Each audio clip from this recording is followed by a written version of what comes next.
Okay, so now we're going to have a session by Paulina Vartak, who's project owner from Try 47. She's an amazing woman that joined our agency not very long time ago, but she's already very successful. She's leading right now 2 projects. Well, she has some feeling of the supplement industry. So somehow we've got a lot of supplements today because some of her freshest cases are also related to supplements. But she also been an e-commerce business owner herself, and she worked within the e-grocery business. So she has really a lot of years of very good experience. And today she's gonna tell you guys about really the most important email sequences that you can set up to boost customer attention. So pay attention, and I'm giving the voice to Paulina. I'm very happy that she's presenting. Thank you, Eva, for the introduction. So I'm gonna share my screen and let's start from the beginning. Are you aware that 80% of your first-time customers will never return for the second purchase? This statistic is more than just a number, I would say. It's a wake-up call. It's highlighting the challenge business face in turning new customers into repeat buyers. So there's a few reasons why many of these customers don't return. And sometimes it's just one-time need. So customer come for just one thing they need, and once they got it, they're good to go. So it's not about dissatisfaction, just fulfillment of the specific need. But mostly, there are different reasons. So it's negative pricing, value perception, low customer satisfaction, and lack of engagement. So if customers don't see that they're getting their money worth, they might not return. So the key question here that we need to address is how can we effectively reduce the high one-time buyer percentage? So in today's competitive markets, retention is the key to sustainable growth and profitability. It's about more than just making a sale. It's about creating lasting relationship with your customers. So why is it so important? Here's the thing. Keeping our current customers is way cheaper than finding the new ones. Plus, loyal customers, they're like gold, so they stick around and keep spending. To know if your business is doing well, look at your customer lifetime value to customer acquisition cost ratio. And it's like a health check. So this ratio is super important because it shows that if we're getting back from our customers enough compared to what we're spending to get them in the door. So it's all about balancing what we earn and what we spend. And important thing, the ratio above 1 indicates that you're on a good way to sustainable and profitable business. So it's showing that you have effective retention and acquisition strategies, because both are really important. On the other hand, a low ratio may signal the need for strategic adjustments, possibly in improving retention or in reducing acquisition costs. And what is the role of the automation here? Like, what role does automation play in retention? So your marketing automation strategy should be designed to support a smooth and effective transition down the sales funnel. From the initial customer engagement means becoming a lead and leaving us tons of data, including email address, through making the first purchase, becoming officially a customer and leaving even more data, to become highly engaged and loyal customer, maybe a whale, maybe a VIP. So automation is about building reputable and measurable processes around customer to drive desired and desired by you behaviors. So every step of the way, automation should make things smooth and easy. So it's all about being smart here and to take care of the customer journey. Here on the slide, you can see different automation strategies applicable at each stage of their life cycle. So you can use many tools here, such as emails, SMS, landing pages, paid ads, and you can mix them all together and test different setups. And the important thing, is to design the flow so it will be effective and it will generate revenue. So let's start with the step 1. How to use personalization at scale that everyone is talking about recently so much, and how to boost ROI with it. And you have to create smart segmentation, and we already heard about it a lot on the previous presentation. So in simple words, don't invite a friend who is a heavy metal fan to a Taylor Swift concert. Like, you have to know your friends and you have to know your audience. So treat customers like your friends and design flows appropriately to the data that you have about them. So in detail, you have to sort out customers into different groups. Think about what they bought before, how often they buy, how much they spend. Yep, that's the RFM segmentation. We will dive into deeper in the next presentation with your Kaya. So you will see the real use case about it. And in this way, we can really personalize in scale our communication with customers. So even you will have a database of 100,000 emails. When you segment them, you can send them personalized messages. And the next step in crafting an effective retention strategy is to dive deep with a lot of insightful questions. And here will be just few examples, not all of them, but just few. So ask yourself, which metrics distinguish a high-value customer from a lower-value one? So consider how frequently a customer should purchase from you before being classified as loyal. And determine the indicators that signify a customer lack of engagement. So when do we say they are not engaged anymore? So getting these answers will help you set up some smart automation. And trust me, you will know that you're doing it right because you will see the metrics improve. So your deliverability will increase, your unsubscribe rate decrease, and in general, you will see better results. Not all at the same time, so be patient and do a lot of A/B tests, and and maybe with some time adjust also the metrics and the goals that you want to achieve, because this one is a tricky part. So let's move to step 2. We already have the segmentation, and I know that it costs you a lot of money and energy to get customers. I had my own e-commerce store, and I know that it's a headache. So, but please don't forget about them the moment they place an order.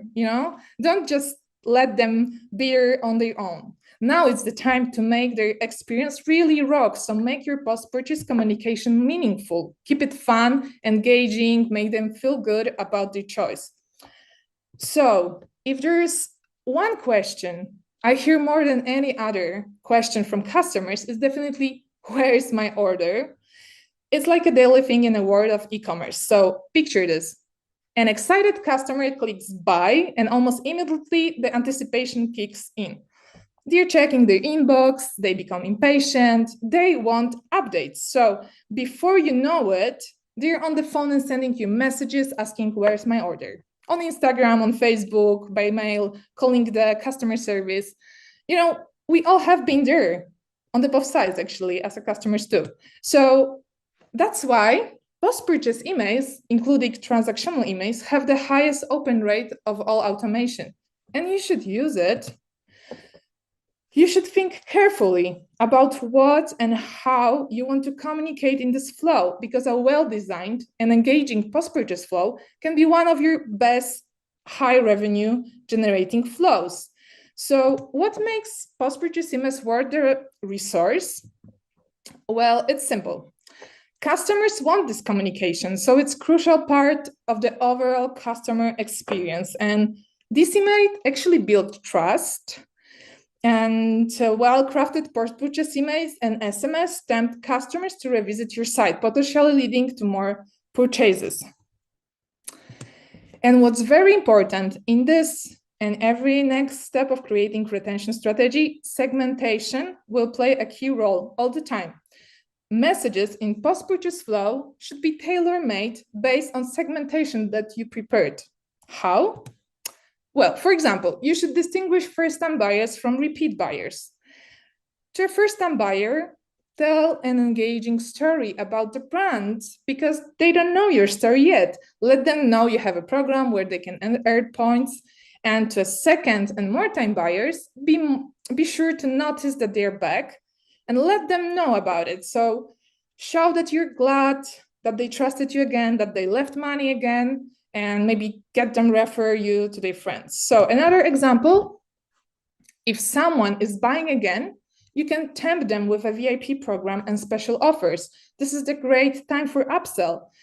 If it's the first time someone has bought something from you, let them know you have a loyalty program, show them how many points they're gonna earn for that order, that if they sign up for the program. And you know, when you have this segmentation idea about the segmentation setup, now you have to really understand that the most important role of post-purchase flow is to maintain excitement and enthusiasm of your customers. Because as a psychological research shows, the moment we make purchase, our dopamine shoots up. So while afterwards there will be doubts, remorse, questions. Do I seriously need this? Why did I buy this dress? You know, I have so many dresses at home, and why did I got another one? So here on the slide, you have a great example of how brand invites the customers into the brand's world in a really engaging way. So they are naming him Grazoid while he's waiting for the order. And I don't know how about you, but I would love to become part of this community of Grazoids while waiting for my delicious, always fresh, never blended olive oil, you know? So this is example how you can make it fun and how you can engage customers.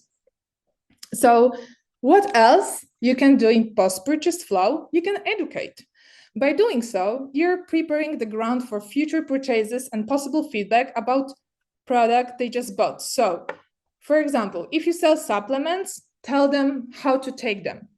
Before breakfast, after, I don't know, like how much water should I drink with the supplements, which doses should I take. If you sell clothes, and I don't know, but they bought, for example, a scarf, show them 10 creative ways how to style it, you know, how to wear it.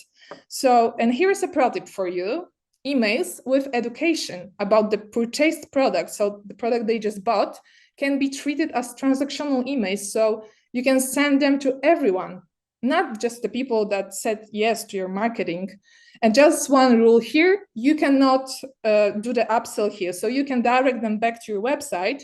You can educate them about the product they bought, but you cannot do the like sell and marketing here. So most importantly, actually, and maybe it should be before, but yeah, in post-purchase flow, you should give the customer all the most important information about the order and shipping.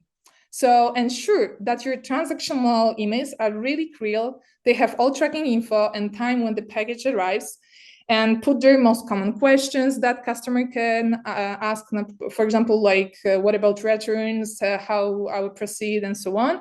And of course, visible contact for customer service. And you know what? Here's the great advice I will give you. And maybe it's not easy to implement. You will see for yourself, but please don't spend any time or money sending customers somewhere else than your website. What does it mean? If possible, create an order tracking on your site and drive traffic to your site instead of sending the customer to side of the courier, so of the DPD, DHL, or another courier company. So this way, the customers lands back on your site and you can encourage them to make another purchase by cross-selling, for example. So you can see the great example of Glossier here, that on the website, they show you all the tracking, all the information. Here is the package delivered already, but before there were other steps about the package, and next to it, they're doing the upsell. So they're not directing the customer outside of the website, they're actually bringing them back here to upsell. And that's a really important thing about the flow, and actually it's it should be part of your strategy. Remember, the unboxing experience is the only post-purchase interaction that has 100% guaranteed open rate. So make sure it is included if you're in your strategy, and make sure it's exceptional. And okay, the customer got the package. So yeah, they finally got them. So you can now ask about the review. And customers' reviews, the real ones, because that's what we are talking about here, are the one of the most valuable things you can get from your customers besides money, of course. Thanks to them, most people will learn about how great your product is, and you can use them on your website and in your communication later. And it's also possible that actually you will learn what to improve. So the one important thing here is ask for the feedback few days after the customer receives his package. There's nothing more annoying than being asked for feedback when your shipment hasn't even arrived yet. And here, at the moment of asking about the review, I highly encourage you to use this moment to try to acquire user-generated content, UGC, and so-called testimonials from your customers. So it can be written reviews, photos, maybe even videos that you can use later on in your communication and on your websites. Encourage your customer to do so by offering them additional rewards, discounts, special points in your loyalty program that we'll talk later about. An example, great example that I really like and I'm showing often, it's a space goods brand, because even on their website, you can find a whole section of UGC with reviews and photos from their clients, and they use it a lot also in their communication, and I think it's great. So let's move to step 3. And after some time, the customer should get back to you to make another purchase.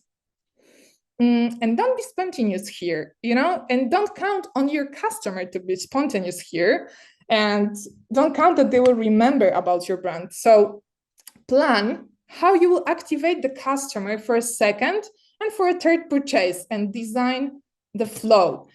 So great way to increase repeat purchase rate is to set up repeat purchase flow. And this flow is using predictive analytics and uses historical data and machine learning to forecast future outcomes. So you can anticipate which customers will buy again, when they might do, as well as how much they will spend. And it's like having a fortune teller actually for your sales.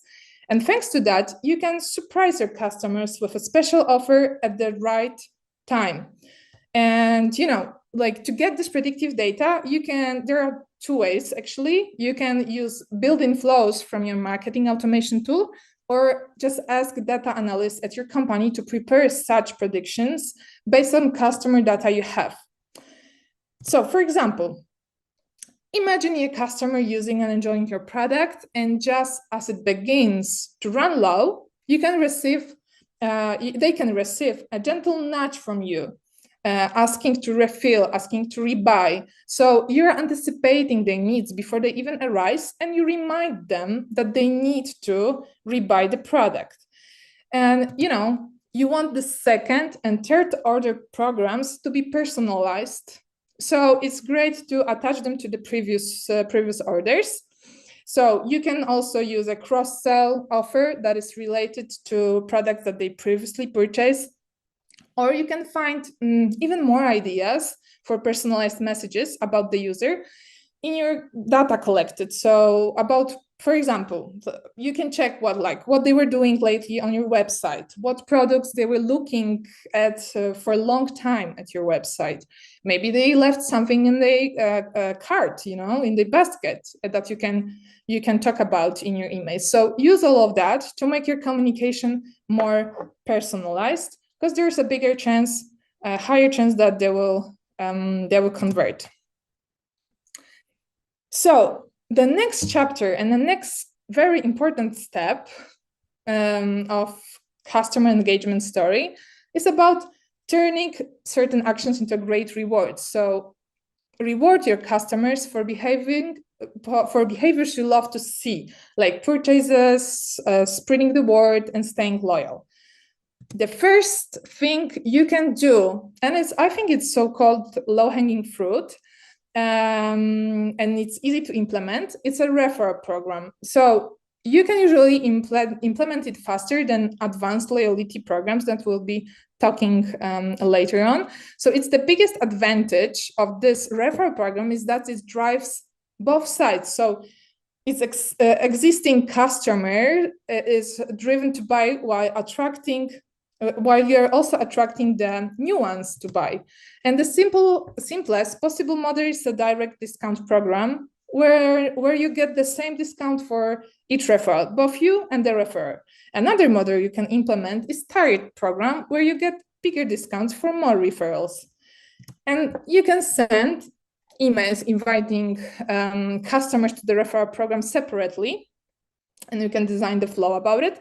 Or you can include the information in your post-purchase flow. Like, for example, Ritual brand does. So here is the example of Ritual. They're giving $5 for every referral, and it was in their post-purchase flow included from the very first email that you get after you purchase something. And more advanced and definitely reward doing step is building a loyalty program. Why?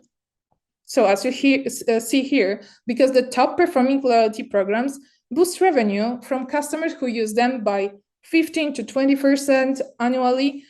That's why the game is definitely worth playing. So there are several types of loyalty programs you can implement. Here's I give 4 examples. And to answer the question, which one best fits your brand, do analysis of data on customers' behavior and define the goals you want to achieve. So in my opinion, 2 most interesting programs are paid loyalty and tiered rewards program. So let's start with paid loyalty program where customers pay a fee to join.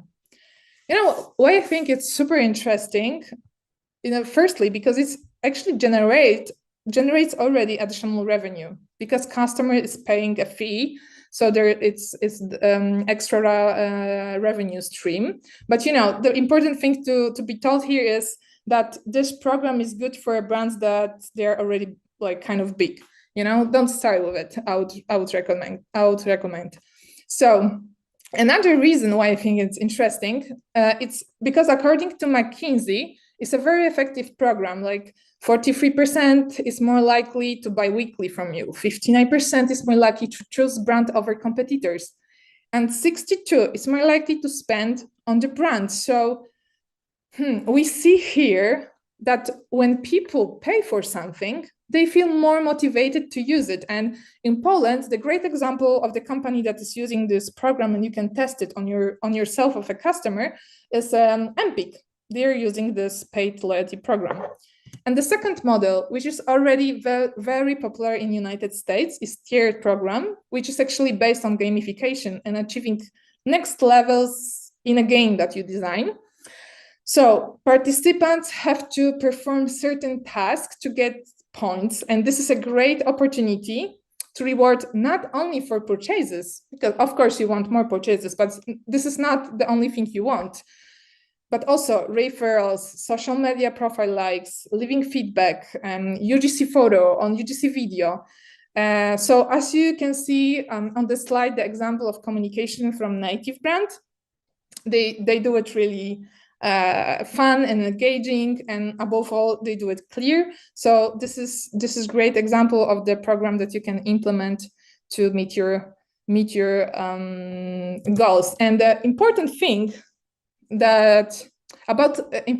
about loyalty programs is to automate the entire communication process. So you should really make the most of any milestone here.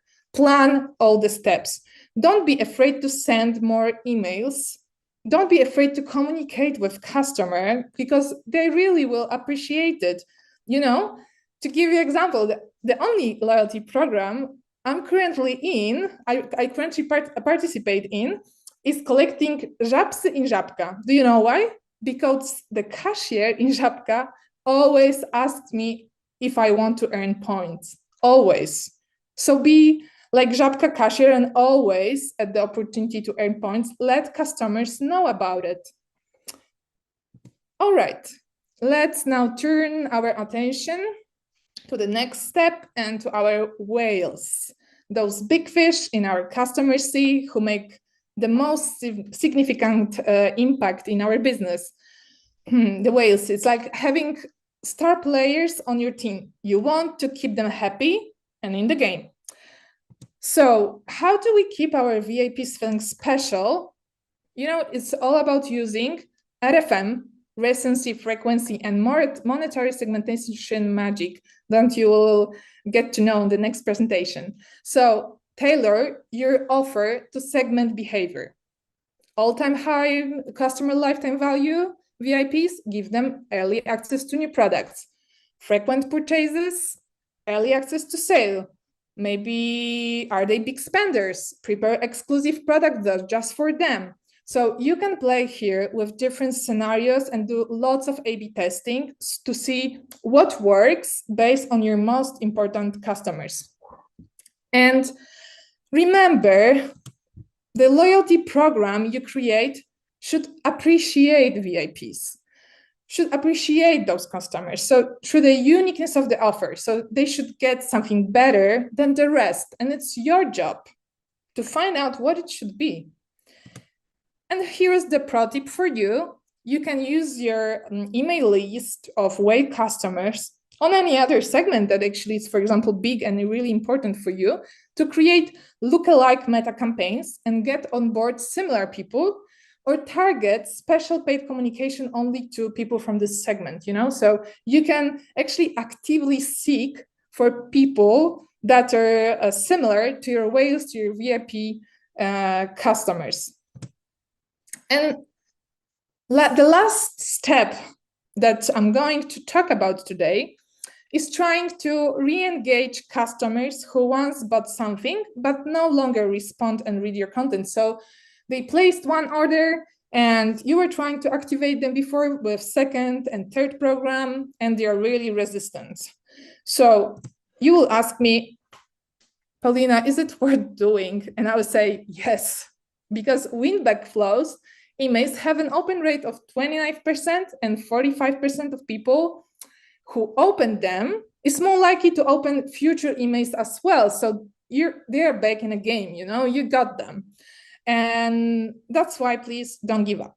Don't give up him, don't give up on them. Try to get these people back, especially that you have already spent a lot of money on acquiring them in the past. So, and you have tons of data about them and their behavior on their website and about the orders. So please use it.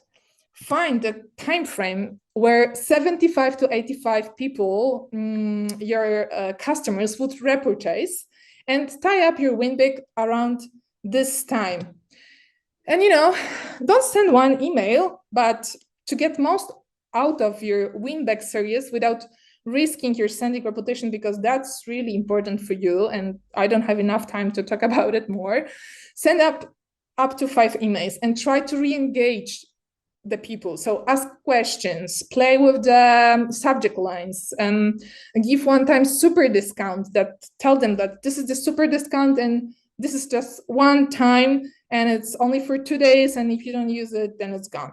Make a survey, and, you know, remember, some of them, they won't react. So just clean the list of people who are completely uninvolved and try to keep your email automations metric high thanks to that. So let's summarize the steps that we were talking about today. First of all, the most important thing is smart segmentation that you should start with when you're designing your retention strategy. Step 2 is to create outstanding post-purchase experience with the automation. And step 3, don't be spontaneous. As I said, plan for a second and third purchase. Step 4, create a referral and a loyalty program that you can use. So start step by step. If you're smaller, then maybe start with referral. And in the meantime, you are growing, build really consciously the loyalty program. Step 5, care for your whales. That means care for your VIP customers and actively seek for people that are similar to them. And step 6, win back most resistance customers. You already have data about them. They already bought from you. So don't just let them stay there in your lists. Activate them and engage them.